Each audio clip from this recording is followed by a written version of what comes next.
J'ai travaillé en tant que commerciale dans le domaine des vins et spiritueux. Aujourd'hui, je suis chef de projet communication. J'ai intégré SPI en 2007, où j'ai créé ma société en auto-entrepreneur. J'étais dans la presse et la publicité maintenant. J'ai ma petite boîte. J'étais vendeur dans un grand magasin parisien et je suis DRH des filiales du groupe Fnac Darty.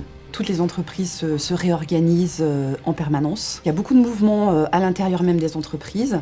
Et puis les salariés aspirent de plus en plus à changer de carrière, à changer de voie pour des raisons de contraintes personnelles. Ça peut être aussi parce qu'on n'a pas forcément choisi dès le départ la bonne orientation. Donc il y a énormément de raisons pour changer de trajectoire. Si on est préparé à être en mouvement, on le vit mieux. Si c'est imposé qu'on n'est pas préparé, forcément, humainement c'est plus difficile à vivre. Et notre force, ça va être de préparer les gens à se reconvertir plus d'une fois dans leur vie. J'en avais pas marre, mais je sentais que pour aller plus loin et faire des choses qui allaient m'intéresser, il fallait que je complète mon parcours professionnel d'apport académique de meilleur niveau. Et puis à l'occasion d'un plan de départ volontaire, j'ai saisi cette opportunité pour me reformer. Pendant 10 ans, ma société n'était pas capable de me proposer un client proche de mon domicile. Donc j'ai quitté ma société dans le cadre d'un plan de départ volontaire. Tout mon parcours professionnel, à partir de l'âge de 18 ans, j'étais dans la presse et la publicité. Je fais que ça.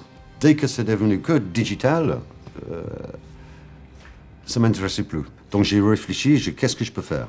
Menuisier, ça m'a toujours passionné. Donc c'est Altidia qui a pris contact avec moi. Il n'y a pas de profil parfait, il n'y a pas de profil idéal. C'est plutôt le point de départ qui est est-ce que j'ai une envie et est-ce que je vais aller jusqu'au bout de mon envie. Dans les contenus pédagogiques, l'IGS a le souci de nous faire entrer de plein pied dans les réalités de l'entreprise. J'avais mon projet de devenir freelance. L'avantage de me lancer, c'est de pouvoir faire les missions que je veux par rapport à mon lieu de domicile et vraiment choisir mes projets et mon orientation professionnelle. Mais le problème, avec mon âge, c'était il n'y avait aucune entreprise qui voudrait me prendre.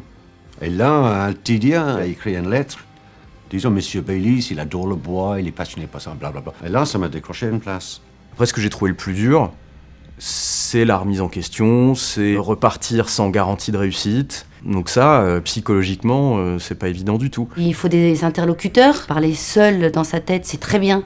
Mais à un moment donné, on a besoin d'avoir un échange pour pouvoir être confronté aussi à ces réflexions. Il est important que la personne ait maturé son projet, s'est documenté, etc.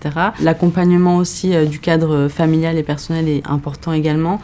J'ai eu le support total de ma femme. Et mes filles, ils savent que j'ai toujours pris un plaisir de faire ça. Là, c'est vraiment de top, quoi. J'ai l'impression de me sentir beaucoup plus libre et je regrette pas du tout ma décision. Mon entourage, les amis, tu es en super forme maintenant. Tu es plus stressé, tu es calme, tu fais quelque chose qui te fait plaisir. Je suis plus heureux essentiellement sur le plan personnel parce que j'ai réussi là où j'avais le sentiment d'avoir échoué. Et ça, c'est vrai que c'est riche et ça construit, au-delà de la réussite professionnelle, quoi.